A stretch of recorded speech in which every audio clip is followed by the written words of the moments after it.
خلق مشکور ہے ضیافت نور ہے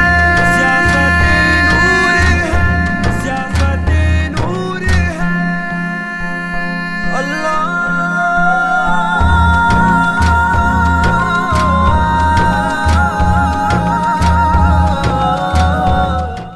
اعوذ باللہ من الشیطان الرجیم بسم اللہ الرحمن الرحیم وبہ نستعین وہو خیر المعین رب اشرح لی صدری ویسر لی امری واحلل عقدۃ من لسانی یفقہوا قولی۔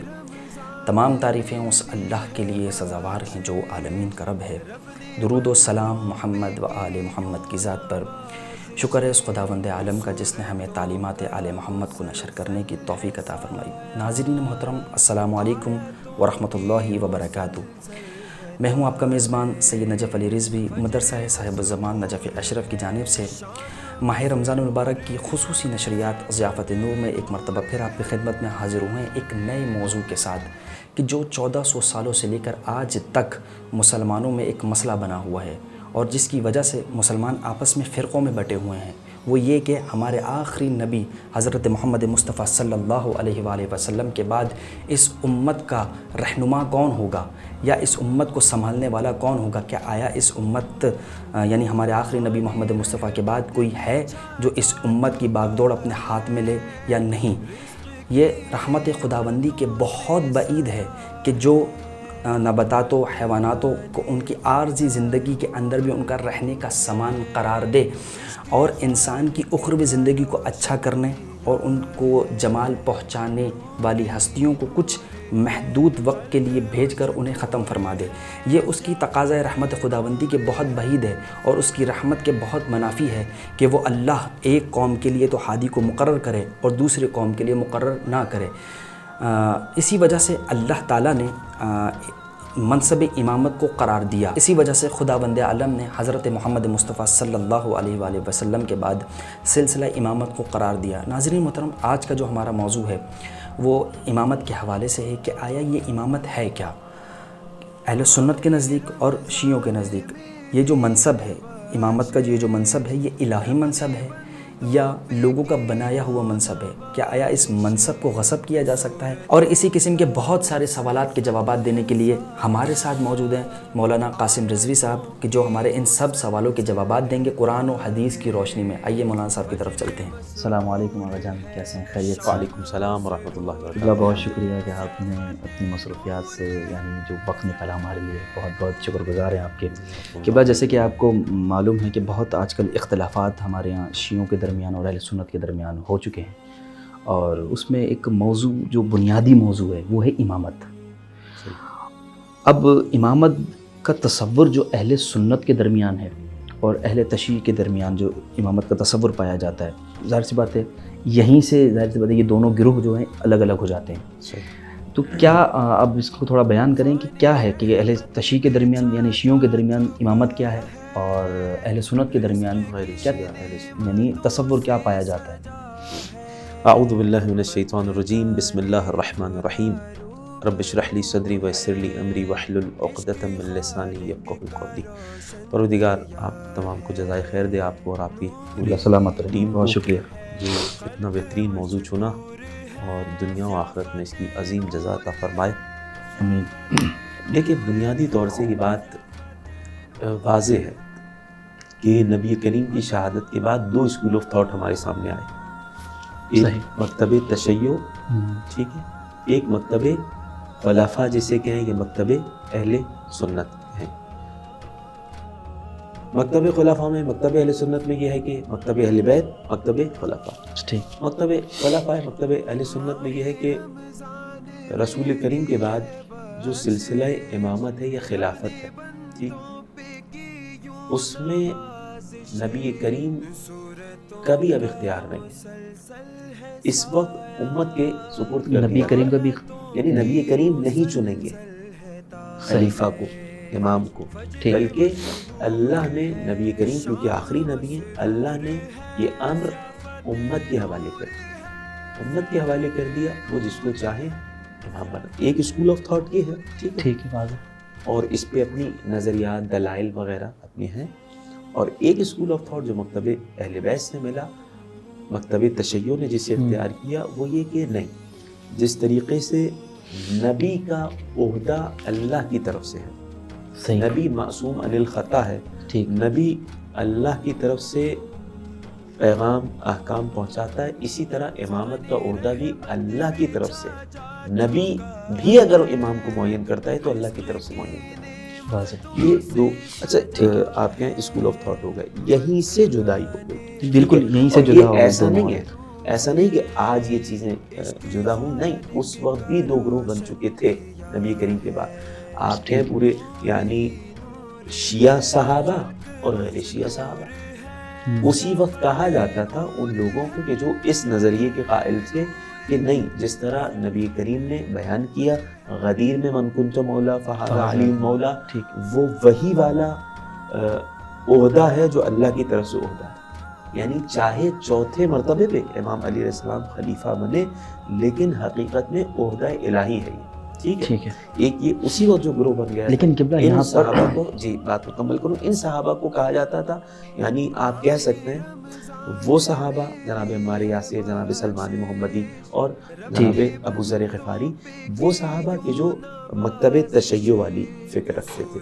اور دوسری فکر والے صحیح، آپ کہہ سکتے ہیں کہ قبلہ یہاں پر یہ بتائیں کہ جو آپ نے غدیر کی بات کی کہ میدان غدیر میں وہاں پر جو مولا علی کی ولایت کو ثابت کیا، ولایت ثابت ہے، امامت ثابت نہیں ہے، بات واضح ہے، میں اس طرف زیادہ تفصیل میں نہیں جا رہا، ہم نے ایک لفظ کہہ دیا کہ صاحب ٹھیک ہے، آپ کہہ رہے ہیں ولایت ثابت ہے، کچھ دیر کے لیے رک جائیے گا، اس سے پہلے کہ گفتگو کا سلسلہ آگے بڑھائیں، ایک سوال جو بہت اہم سوال ہے، توجہ کیجیے سننے والے بھی، وہ یہ آیا، میں اسی لیے کہہ رہا ہوں کہ بڑا بہترین کام کیا ہے اس موضوع پہ گفتگو کرنے کے اعتبار سے، بالکل سوال ہو سکتا ہے اور واقعاً فقہا مراجعین کے فتاوی ہیں اور عملی طور سے فقہا نے عمل کر کے دکھایا اتحاد بین المسلمین پہ، سوال ہم جو یہ بحث کر رہے ہیں کیا یہ مسلمانوں میں اختلاف کا سبب بنے گی، کیا کہ بھائی گزشتہ لوگ تھے چلے گئے، اب ان باتوں کو ڈسکس کرنے سے سوائے دوریاں بڑھنے کی اور کچھ نہیں ہوتا، یہ سوالات ہو سکتے ہیں نا، بڑے بالکل ہے کہ نہیں، بہت اہم چیز ہے، بالکل ایسے لیکن تاکہ میں اس عنوان سے اس کو کلیئر کروں پھر آپ کی بات کی طرف ہم آگے بڑھیں گے،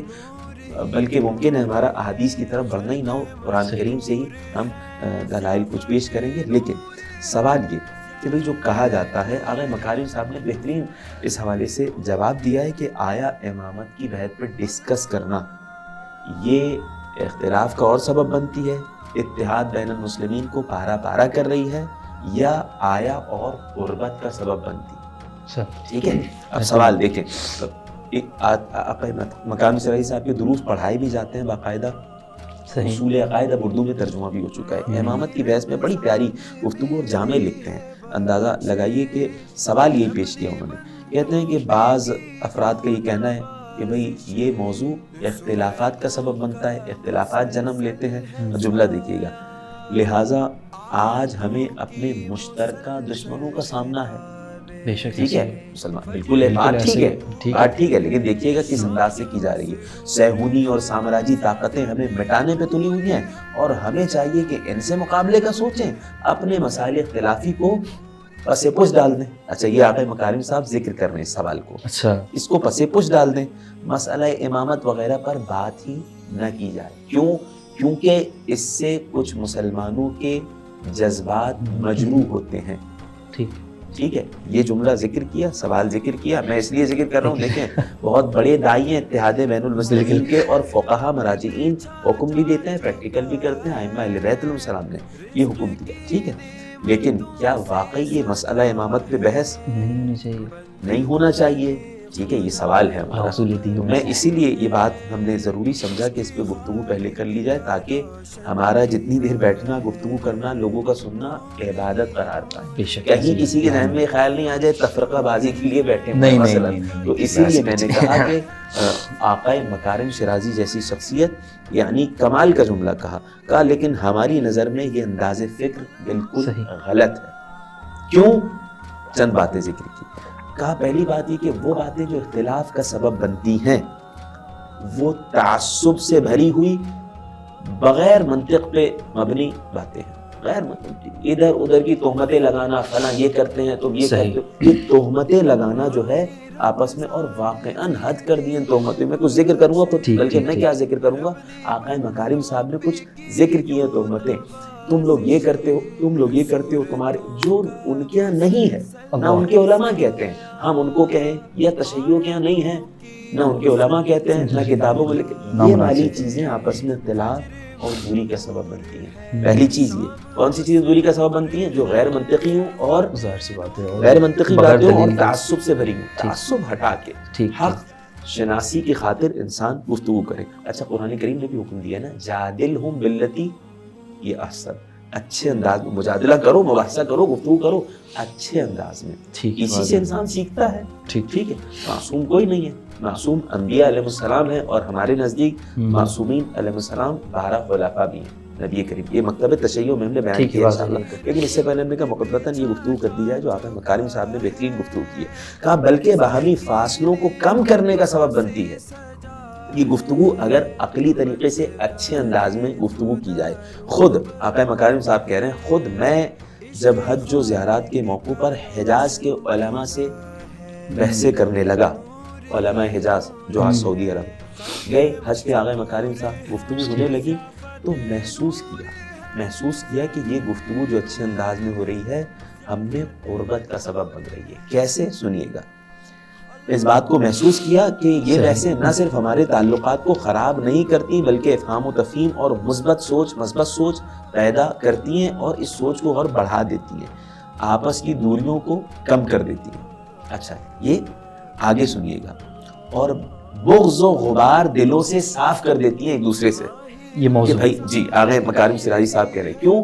کیونکہ جب سامنے والے کی ہم رائے صحیح طریقے سے سنیں گے، اچھا یہ ہے، ہمیں تو بچپن سے کچھ اور بتایا گیا، ٹھیک ہے، وہ ہماری سنیں یا ہم ان کی سنیں، تو اس سے کیا ہوگا؟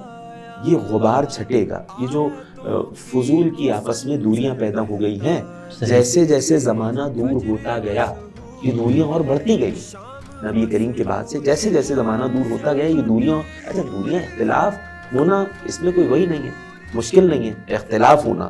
بات یہ جب ذاتیات پہ چلے جائیں ایک دوسرے کے، اور ہم نے کہا غیر منطقی بحثیں ہونے لگے، تعصب پہ مبنی بحثیں ہونے لگے، تو اس پہ جو ہے مشکل. اب دیکھیں آقا مکارم سراجی صاحب فرماتے ہیں جب اہل سنت میں 4 مذاہب ہیں، فقہ، حنبلی، شافعی، مالکی، حنفی، ٹھیک ہے، اختلاف ہے کہ نہیں ہے؟ تو جس طرح 4 ہیں تو ایک 5واں بھی مکتب اہل میں. یہ جس طرح وہاں اختلاف ہے اس طرح یہاں اختلاف ہے. وہاں کوئی ایک دوسرے پہ کفر کے فتوے نہیں دے گا، وہاں کوئی لڑائی جھگڑا نہیں ہوگا قتل، تو یہاں پہ بھی ایسے ہی. اور اس کی طرف قدم بڑھایا.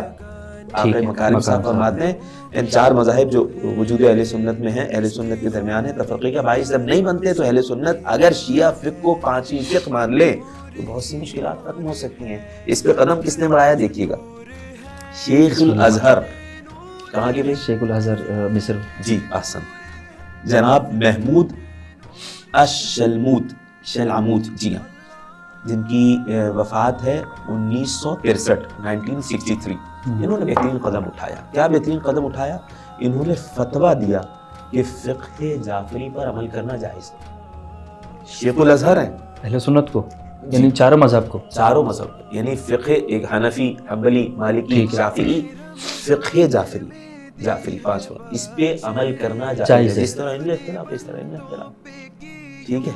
اب یہ فکر کہاں اور وہ فکر کہاں جو تعصب اور دوری اور فتووں کا سبب بن رہی ہے، اختلاف کا سبب بن رہی ہے. ٹھیک اسی طرح انہوں نے عالم اسلام کے اتحاد کے لیے عملی کوشش کی تھی، جس کی وجہ سے ان کے اور شیعہ مراجع کے درمیان اس وقت کے مرجع آیت اللہ سید حسین بروجردی تھے رحمۃ اللہ تعالی علیہ.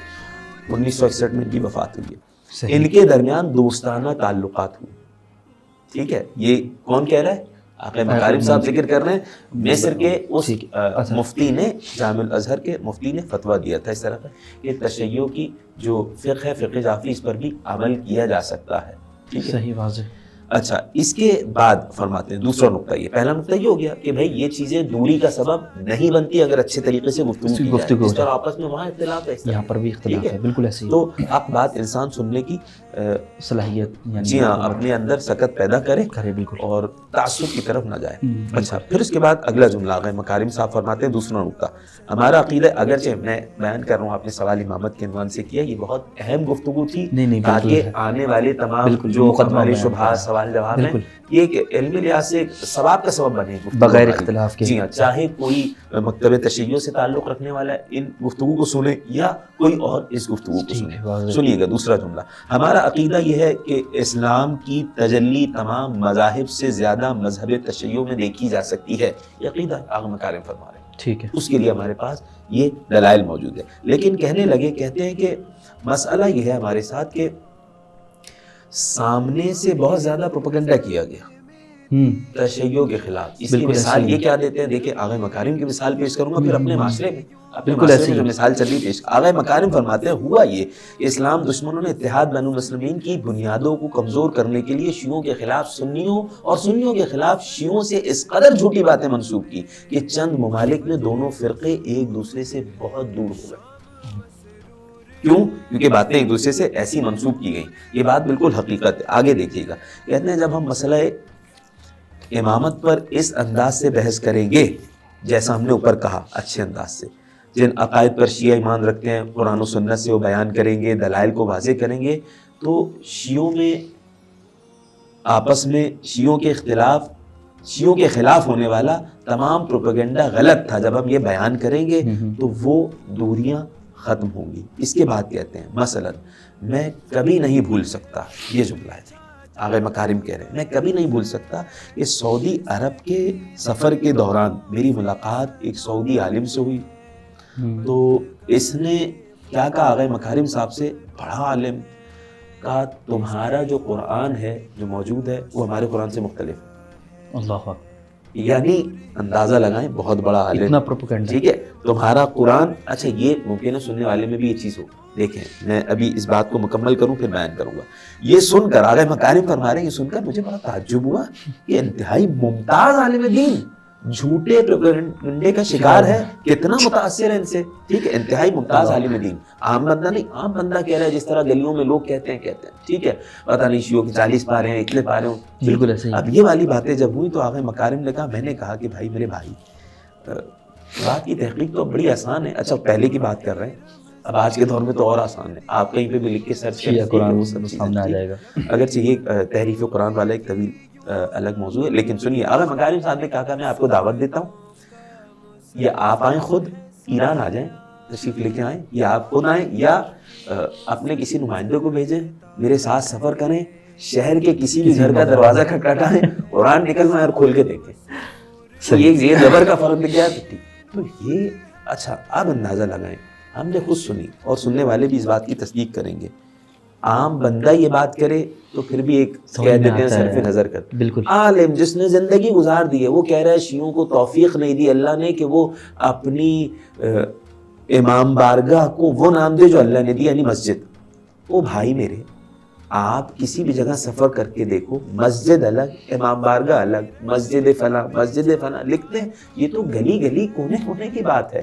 آپ یہ تعلیم دے رہے ہو کہ تشیع مسجد میں نہیں جاتے، امام بارگاہ میں، ٹھیک ہے، ایک عالم دین کو کہا گیا جب کہ بھائی امام بارگاہ اس لیے بنایا جاتا ہے کہ مسجد میں ہر صورت میں نہیں آتے، ہر حالت میں نہیں آ سکتے، امام بارگاہ میں ہر کوئی آ سکتا ہے، بالکل ایسے ہی ہے۔ اچھا یہ مجھے آج پتہ چلا، یعنی یہ والی چیزیں پروپیگنڈا جو ہو رہا ہے، تشیع یہ کرتے ہیں یہ چیزیں دوری کا سبب اور اتحاد بین المسلمین کے خلاف ہے۔ اگر منطقی بات ہو، اچھے انداز میں بات ہو تو یہ نہ صرف دوری کا سبب نہیں بنتے بلکہ قریب ہونے کا سبب بنتی ہے۔ تو قبلہ یہ مفتی کو بھی چاہیے تھا کہ وہ تحقیق کر لے، اس پروپیگنڈے کا شکار نہ ہو۔ بات میں یہی کہنا چاہ رہا ہوں، چاہے دونوں طرف سے دیکھیں، بات دونوں طرف سے ہونی چاہیے، چاہے مکتب تشیع میں اگر کوئی ایسی بات کر رہا ہے وہ تحقیق کرے، جی ہاں غلط ہے، اگر کہا جا رہا ہے اہل سنت یہ کہتے ہیں، یہ اہل سنت اس طرح وضو کرتے ہیں، وہ بھائی لوگوں کو دیکھ کے فیصلہ نہیں کیا جائے گا، بالکل بالکل آپ کتب پڑھیں، ان کے علماء کو دیکھیں، اسی طرح مکتب تشیع میں۔ اچھا یہ بات تو اس دور میں ہم زندگی گزار رہے ہیں، ہمارے جاننے والے ایسے بہت سارے، یقین کیجیے یہ کوئی افسانہ نہیں ہے کہ جب وہ گئے چلاس میں تو پھر کہا یہ گیا کہ یہ شیعہ کیسے ہو سکتے ہیں. ہمیں مولانا صاحب نے بتایا تھا شیعہ کے کان لمبے ہوتے ہیں, ایک کان بچھا کے سوتے ہیں, ایک کان یہ باتیں, یہ اب دور گیا بھائی, سوشل میڈیا کا دور ہے, یہ والی چیزیں. اچھا بات جی بات آپ نے امامت کی پوچھی تو میں خلاصہ بیان کر دوں. مکتب تشیع میں امامت, ہم نے کہا امامت کے حوالے سے آپ نے کہا مفہوم امامت کیا ہے. جی ہاں, مکتب اہل بیت میں مکتب امامت اس عنوان سے ہے, ہم نے بیان کیا کہ جس طرح نبوت ہے اللہ کی طرف سے عہدہ الہی, اسی طرح امامت ہے اللہ کی طرف سے عہدہ, اللہ کی طرف سے عہدہ ہے. معصوم ہوتا ہے نبی, معصوم ہوتا ہے امام. کوئی شخص بھی دنیا میں کسی کو امام معین نہیں کر سکتا, خلیفہ معین نہیں کر سکتا. خلیفہ معین کرنے کا کام اللہ تعالیٰ. یہ مکتب تشیع میں اس کی دلائل ہیں اپنی جگہ, ٹھیک ہے, میں ابھی وہی بیان کر رہا ہوں, بات کو کنفیوز کر رہا ہوں, جمع کر رہا ہوں. اور مکتب غیر شیعہ میں, مکتب اہل سنت میں کیا ہے, ٹھیک ہے, نہیں, اختیار دیا اللہ تعالیٰ نے کہ لوگوں کو اختیار دیا, جمہوریت جسے کہیں, لوگوں کو اختیار دیا, جمہوریت میں جو بھی نام دے. دیکھیں میں حکومت کی بات نہیں کر رہا, حاکم بنا دے, نہیں, اس پہ بھی انشاءاللہ بیان کریں گے. حاکم کی بات نہیں, مکتب تشیع میں امام یعنی حاکم بنے نہ بنے اس پہ گفتگو ہوگی انشاءاللہ. وہ امام ہوتا, جس طرح نبی ہے, ٹھیک ہے, نبی ہے, اگر نبی کو حکومت نہ ملے, اگر فرعون غصب کر لے موسیٰ علیہ السلام کو حکومت نہ ملے تو موسیٰ رہتے ہیں, موسیٰ نبی رہتے ہیں. اسی طرح امام بھی ہے, ٹھیک ہے, یہ بات خیر الگ ہے, لیکن میں بیان کر رہا ہوں مکتب تشیع میں کیا ہے. جس طرح نبی معصوم عن الخطا ہے, نبی کوئی نہیں بنا سکتا, اسی طریقے سے امام بھی کوئی امت میں سے نہیں بنا سکتا. مکتب اہل سنت میں کیا ہے کہ نہیں, امام بنانے کا اختیار. میں دلیل کے طور پہ کچھ پیش کر دوں, لیکن علامہ سعد الدین تفتازانی, پورا نام ان کا مسعود ابن عمر التفتازانی, انہوں نے شرح لکھی ہے عقائد النسفیہ, کتاب ہے عقائد النسفیہ. یہ کتاب اصل میں ہے شیخ نجم الدین ابو حفص عمر ابن محمد, ان کی وفات ہوئی ہے 537 ہجری میں. ان کی کتاب ہے, ٹھیک ہے, شیخ نجم الدین ابو حفص عمر ابن محمد, ان کی کتاب ہے. اس کی شرح کس نے لکھی, ٹھیک, سعد الدین تفتازانی, امام سعد الدین تفتازانی, علامہ تفتازانی, بڑی شخصیت گزرے. لیکن اس کی شرح میں ایک جملہ یہ لکھتے ہیں, میں وہیں سے پیش کر رہا ہوں. بعض نسخوں میں یہ ہے صفحہ نمبر 139 140 پہ, اور میں نے خود جب رجوع کیا, ایک مختصر تھی اسی کی کتاب, اس میں جو ہے یہ صفحہ نمبر, جی ہاں میں صفحہ ہی بیان 96 اس پہ دیکھیے گا. ثم الاجماع فرما رہے, کون, علامہ تفتازانی فرما رہے, مکتب تشیع کی نہیں, مکتب اہل سنت کی بیان کر رہا ہوں امامت کے حوالے سے. ثم الاجماع علی ان نصب الامام واجب, بھائی اس بات پہ تو اجماع ہے کہ امام کو نصب کرنا, امام کو معین کرنا واجب ہے. یہ بات تو واضح ہے, امام کے بغیر نہیں چل سکتا چارہ, کوئی امام کہیں خلیفہ کہیں, یہاں امام بے معنی خلیفہ, ٹھیک ہے, معین کرنا واجب ہے. انما الخلاف, مشکل کہاں ہے, مشکل یہاں ہے, خلاف اس میں, اختلاف اس میں, فی انہ هل یجب علی اللہ تعالی او علی الخلق.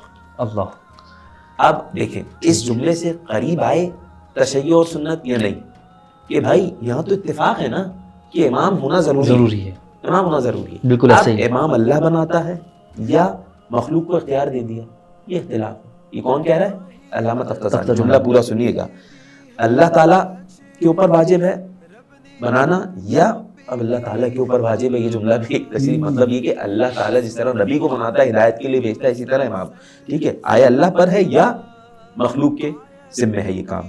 بدلیل سمعی و عقلی, اس چیز پہ اختلاف ہے, سمعی سنی ہوئی دلیل یعنی روایات اور آیات, یہ عقلی دلیل, دونوں صورت میں اختلاف کس چیز پہ ہے, امام ہونا واجب ہے, ضروری ہے, یہ تو ضروری ہے, یہ اللہ بنائے گا یا ٹھیک یا مخلوق, یہ تو ہو گئے. اب کہتے ہیں بل مذہب, یہ ہمارا مذہب یہ کہتا ہے, ہمارا اختیار, ہم یہ کہتے ہیں کہ انہو یجب علی الخلق, کس پہ واجب ہے, مخلوق پہ واجب ہے, سمعن, ہم نے سنا ہے, حدیث ہے بھائی.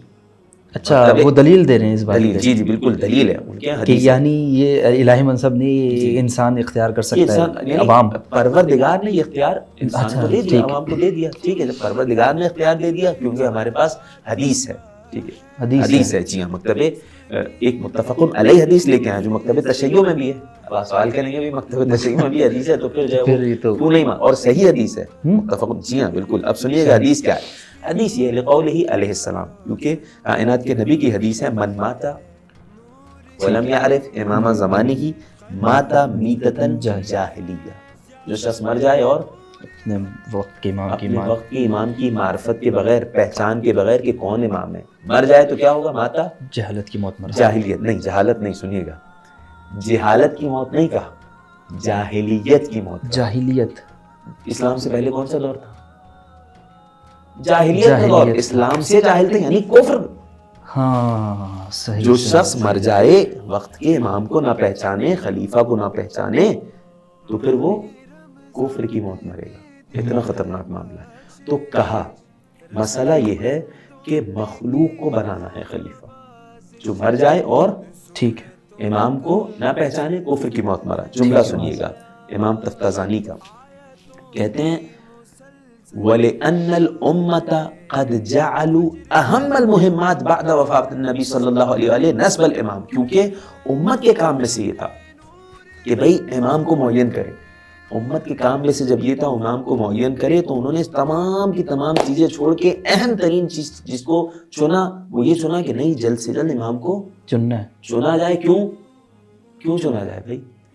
اس لیے چنا جائے کہ کفر کی موت سے لوگوں کو بچائے۔ بالکل ایسے ہی ہے۔ ٹھیک ہے، یہ دلیل دے رہے ہیں، دیکھیں حتی قدموہ علی الدفن، یہاں تک کہ میں نے کہا نا، دیکھیں جو جملہ پہلے میں نے کہا، کیا کہا کہ وہیں سے شہادت نبی، اور شہادت نبی وفات نبی چھوڑ دیں، یہ بھی ایک گفتگو ہے، اختلاف ہے، تشیع میں نہیں، غیر تشیع۔ بہرحال شہادت نبی کے بعد جہاں سے دو فکریں بنی، وہ خود علامہ تفتازانی نقل کر رہے ہیں، کہہ رہے ہیں اسی وجہ سے دفن رسول پر مقدم کیا امام کو بنانے کو۔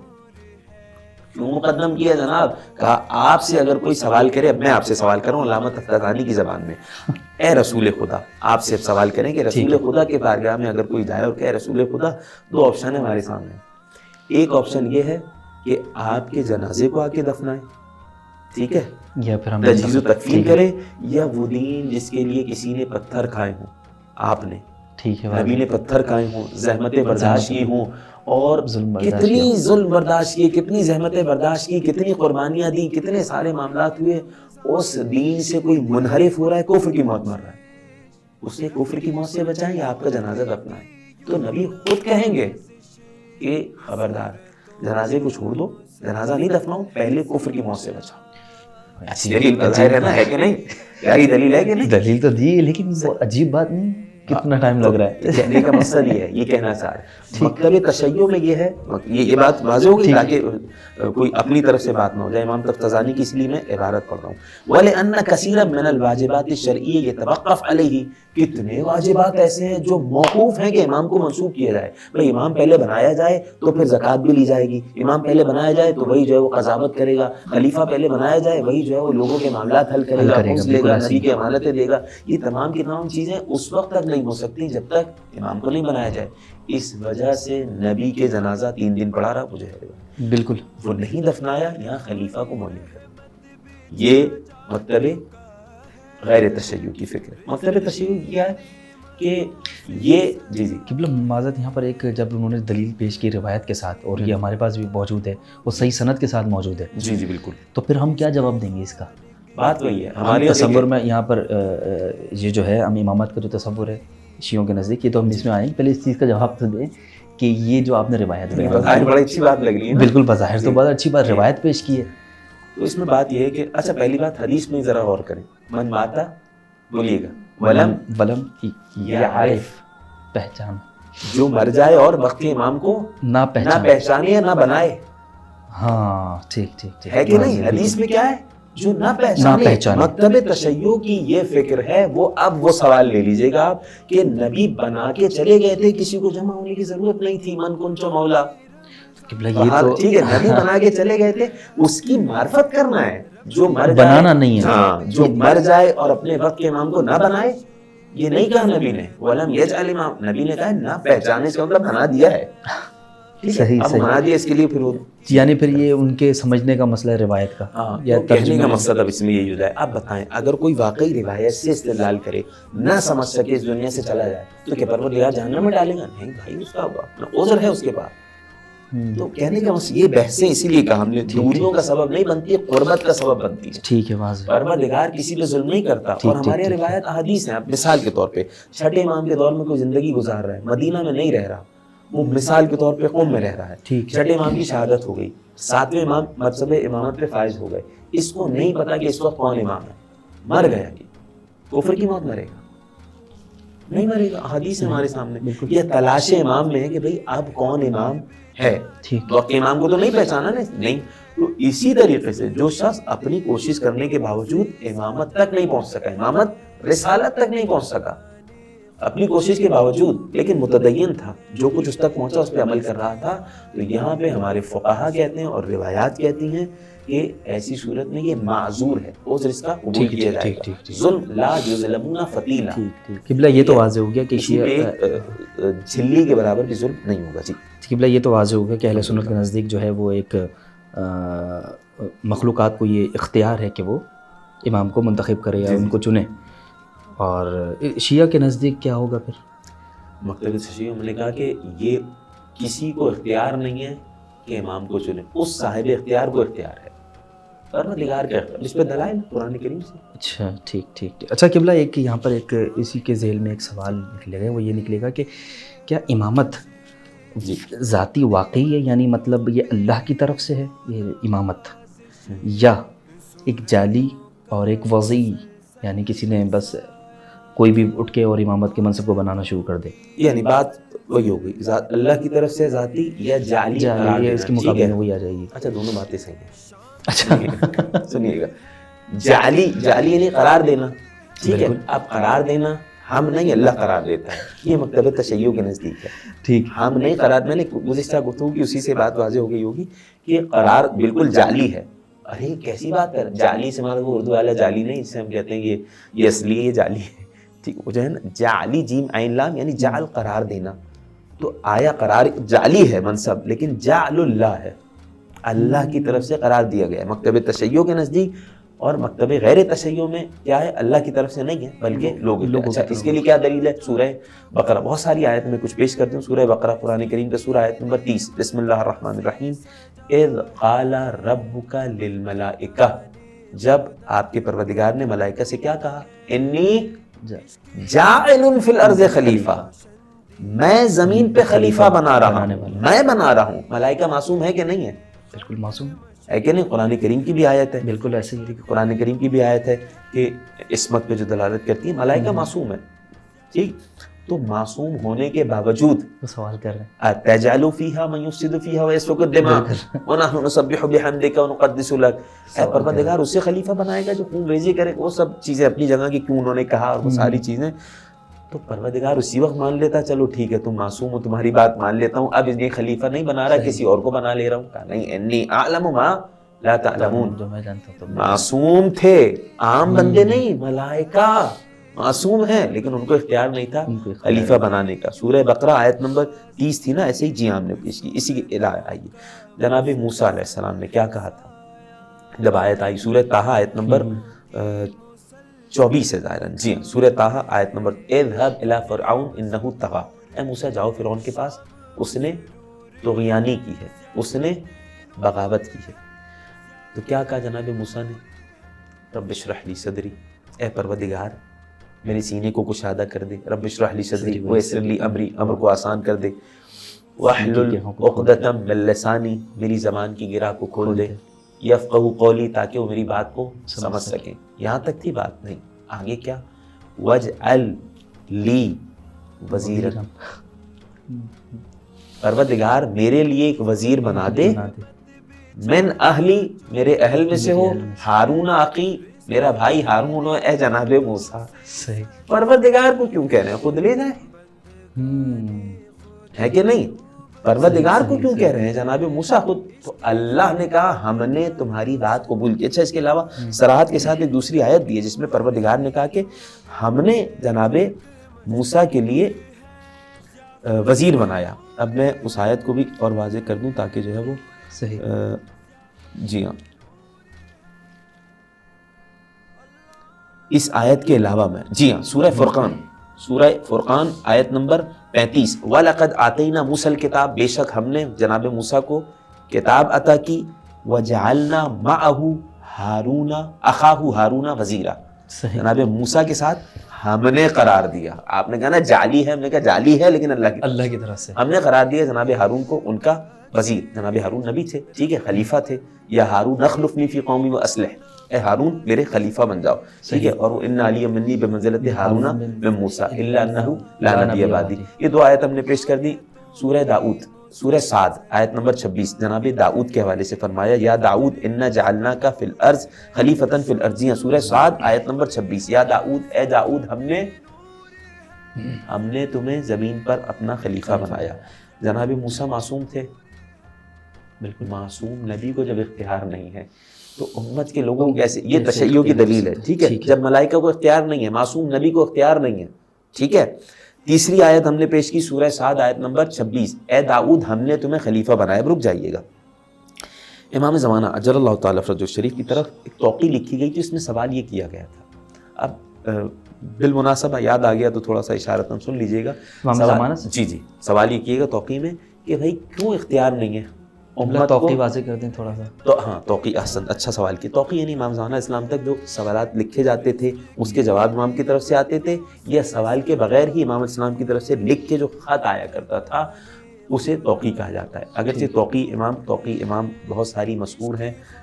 شیخ صدوق علیہ الرحمہ نے کمال الدین میں نقل کی ہے الاحتجاج کتاب میں، امام زمانہ اسلام کی طرف سے جو لکھا ہوا آتا تھا، صرف امام زمانہ کا نہیں، 10ویں امام، 11ویں امام، 12ویں امام، ان کی طرف سے جو لکھا ہوا آتا تھا اس لکھے ہوئے کی علامت ہوا کرتی تھی خاص. وہ توقیع جو آخری توقیع امام کی طرف سے آئی تھی جناب علی ابن محمد السمری کو کہ بھئی اب سے جو ہے وہ غیبت تام ہو گئی، لا توصی الی احد، کسی کی طرف وصیت نہ کرنا. اور اس طریقے سے امام کے پاس سوالات بھیجے جاتے تھے تو ان سوالات کے امام جواب دیتے. کچھ لوگ قم سے آیا کرتے تھے، کچھ مختلف جگہ سے اموال لے کے آتے تھے، سوالات بھی آتے تھے، سوالات باقاعدہ پیک ہو کے آتے تھے، ٹھیک ہے. کوئی کھول نہیں سکتا تھا انہیں، امام بغیر کھولے جواب دیتے. یہ امامت کی دلیل تھی اس میں سے. تو توقیع لکھے ہوئے توقیعات کیا ایک الگ سے چیپٹر ہے. تو امام علیہ السلام سے سوال کیا گیا تھا یہ، ٹھیک ہے. میں ایک جملہ جواب دینا چاہ رہا ہوں، کافی سوال تھے. ایک سوال یہ کہ بھئی امت کو کیوں اختیار نہیں ہے خلیفہ چننے کا. تو امام علیہ السلام نے ایک بات کہی، اس میں کیا لکھا کہ جناب موسیٰ نے اپنی قوم سے، موسیٰ نبی، نبی معصوم، اپنی قوم سے کتنے لوگوں کو چنا؟ 700 لوگوں کو چنا. 700 جنہیں جناب موسیٰ جانتے تھے خالص مومن ہیں، مخلص ہیں، 700 لوگوں کو چنا. پھر 700 میں سے دوبارہ 70 کو چنا. 70 کو چنا کہ بھائی اب ان کو تم سب جانتے ہو نا، متقی پوری قوم. 700 کو تو ویسے ہی سب متقی مانتے تھے، لیکن ان میں سے 70 بالکل ہائی لیول کے متقی پرہیزگار لوگ. ان کی بات پہ یقین کرو گے؟ ہاں یقین کریں گے. بس ان کو لے کے جا رہا ہوں میں، ٹھیک ہے. جناب ہارون کو خلیفہ بنا کے جا رہا ہوں، ان کو لے کے جا رہا ہوں، یہ جو دیکھیں گے آ کے بتا دیں گے. ٹھیک ہے. تو لے کے گئے اور کیا ہوا جب طور پہ جلوہ دکھایا، صاعقہ موسیٰ، جناب موسیٰ تو بے ہوش ہوئے، سب کے سب مر گئے. جی ہاں، سب کے سب مر گئے. کیوں مر گئے بھائی؟ اگر مومن ہوتے تو ہرگز نہ مرتے. پتہ چلا اس وقت کہ منافق تھے، منافقین تھے، اسی لیے مر گئے. تو جناب موسیٰ نے دعا کی، پروردگار 70 کو لے کے آیا تھا، یہ مار کے جب واپس جاؤں گا تو اور جھٹلا دیں گے، ان کو بھی مار کے آ گئے. ٹھیک ہے. تو دوبارہ زندہ کیا. تو امام زمانہ نے یہ کہا کہ جب نبی اللہ موسیٰ کے چنے ہوئے منافق نکل سکتے ہیں، ٹھیک ہے. دیکھیں جو فیوچر کا علم نبی کو بھی اگر ہے، مستقبل کا علم نبی اللہ کی طرف سے عطا کردہ ہے نا. بالکل ایسے. یہ بدا کا ایک چیپٹر ہمارے سامنے ہے. بدا یہ بھی ایک الگ موضوع، اس پہ بھی گفتگو ہونا چاہیے. بدا سے مراد یعنی پروردگار نے پہلے سے جو ارادہ کیا ہے وہ پروردگار جانتا ہے. ایک اشارتاً ایک جملہ کہہ دوں، جناب عیسیٰ کا وہ جو واقعہ ہے احادیث میں ملا کہ گزر رہے تھے، شادی ہو رہی تھی، کہا یہ تو شادی ہو رہی ہے، یہ خاتون انتقال کر جائے گی، مر جائے گی، ہے واضح کہ نہیں؟ ٹھیک ہے. تو کیا ہوا؟ اگلے دن نہیں مری. جناب عیسیٰ نبی ہے، عیسیٰ علیہ السلام کی نبوت بھی ثابت رہے گی. آگے کہا کیوں نہیں، آپ نے تو کہا تھا مر جائے گی. کہا اس کی اجل موت لکھی ہوئی تھی، اس نے کچھ ایسا کام کیا جس کی وجہ سے موت ٹل گئی. وہ موت کیا لکھی ہوئی تھی؟ موت لکھی ہوئی تھی صدقہ دیا، اپنا نیا لباس دے، اور وہ صدقہ کیا تو کیا ہوا؟ وہ ٹل گئی موت. کہا ہٹو، دیکھا تو بستر کے نیچے اژدہا تھا. تو اللہ نے اس صدقے کے طرف وہ بدا ہو گیا، اس کو بدا کہتے ہیں. اب چھوڑیں وہ گفتگو طویل نہ ہو جائے، یہاں پہ آ جائیے گا. یہاں جناب موسیٰ علیہ السلام نے اپنے لحاظ سے اپنے علم کے مطابق چنا تھا متقی پرہیزگار لوگوں کو، لیکن پروردگار کے نزدیک جب پہنچے تو پتہ چلا منافق نکلے. تو امت میں سے کسی کو اختیار نہیں ہے، یہ اختیار اس صاحب اختیار کو. ہم نے کچھ آیت پیش کی، اگر وقت ہے تو کچھ آیت اور پیش کر دیں. بس ایک پیش کر دیں. ٹھیک ہے، آپ دیکھیں اسی طریقے سے.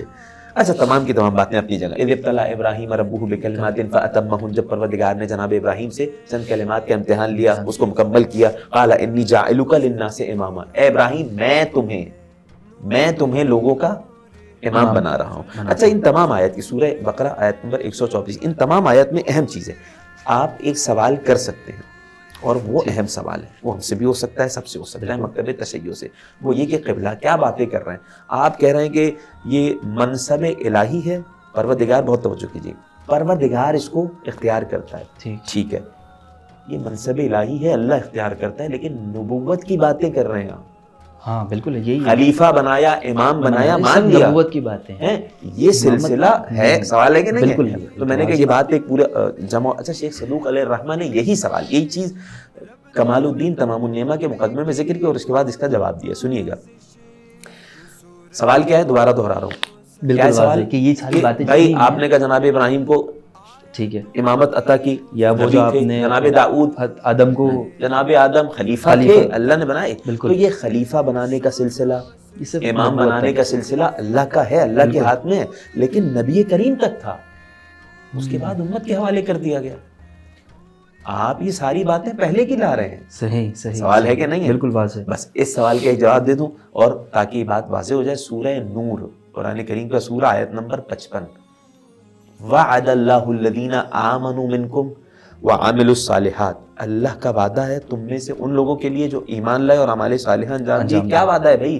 لیستخلفنہم فی الارض، انہیں زمین پر اپنا ٹھیک ہے خلیفہ بنائے گا.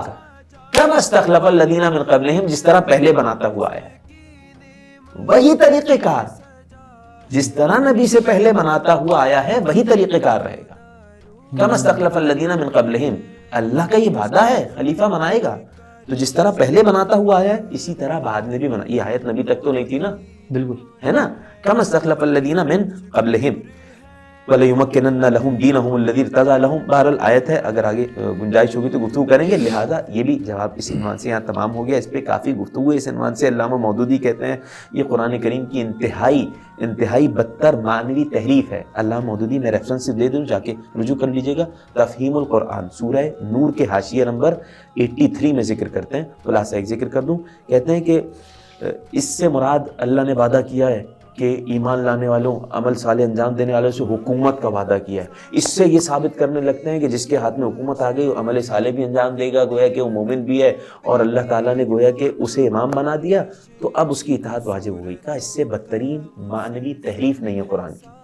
یہ ان حاکموں کی بنائی ہوئی چیزیں ہیں جو کسی طرح زبردستی بن جاتے ہیں ٹھیک ہے حاکم، اور اس کے بعد اپنے لیے کہتے ہیں، پارلیمنٹ میں عہد لیتے ہیں کہ بھئی ہمیں تو اللہ نے وعدہ ہمیں سے کیا تھا. اچھا، ایک جملے میں بات کو تمام کروں. یہی نظریہ پہلے سے وہ یزید والا تھا کہ میں بن گیا خلیفہ. جب بن گیا تو اللہ چاہتا نہیں تو میں کیسے بن سکتا تھا؟ بن گیا تو اب میں خلیفہ ہوں، میری اطاعت کرو. اللہ استجیب اللہ. قبلہ یہاں پر ان ساری باتوں سے ایک بات، ایک اور سوال جو نکلتا ہے، لیکن یہ بات ان ساری باتوں سے واضح ہو جاتی ہے، وہ یہ کہ یہ جو منصب ہے، اس منصب کو غصب کیا جا سکتا ہے یا نہیں؟ منصب امامت کو چھینا جا سکتا ہے یا نہیں چھینا جا سکتا؟ بالکل چھینا جا سکتا ہے، لیکن تشیع کے نزدیک نہیں. جو ہم نے جو گفتگو کی اس کے مطابق مکتب تشیع میں ایسا نہیں ہو سکتا. وہ الہی منصب ہے، الہی منصب ہے. ٹھیک ہے. اب یہاں جب بندے کسی کو بنائیں تو وہاں پہ اس سے مراد صرف حکومت بھی ہے. حاکم بن گیا، یہی خلیفہ بن گیا. ٹھیک ہے. الہی منصب ہے. اگر موسیٰ علیہ السلام کو حکومت نہ ملے تو موسیٰ نبی رہیں گے.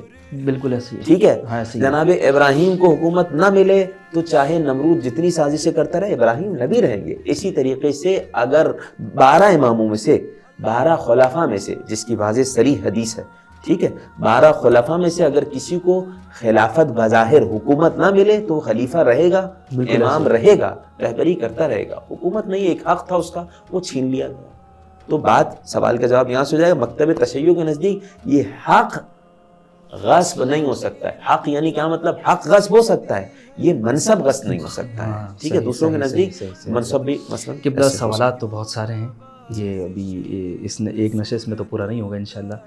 اگلی نشست میں کچھ سوالات اور بھی ہیں جو بہت ضروری ہیں امامت کے حوالے سے ہی.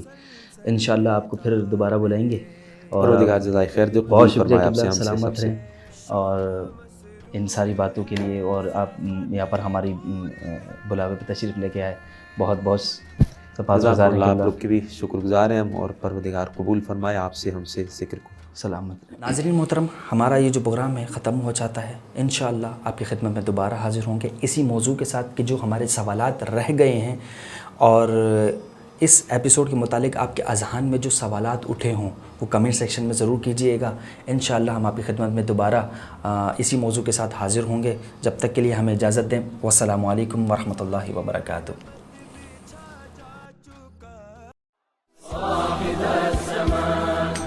عليك السلام أقبل